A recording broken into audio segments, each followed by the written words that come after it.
What's the meaning of chauvinistic?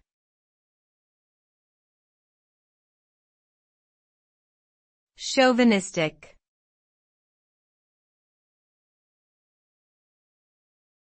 Chauvinistic.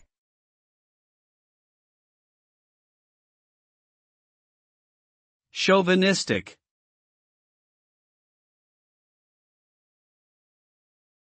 Chauvinistic.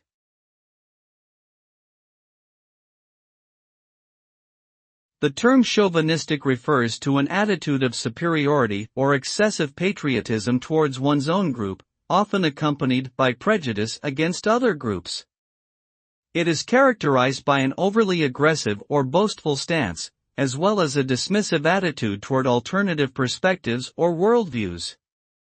This type of behavior can lead to the oppression or marginalization of those who are perceived as different or inferior. Therefore, it is important to recognize and reject behaviors that are chauvinistic in order to promote equality and respect for all individuals.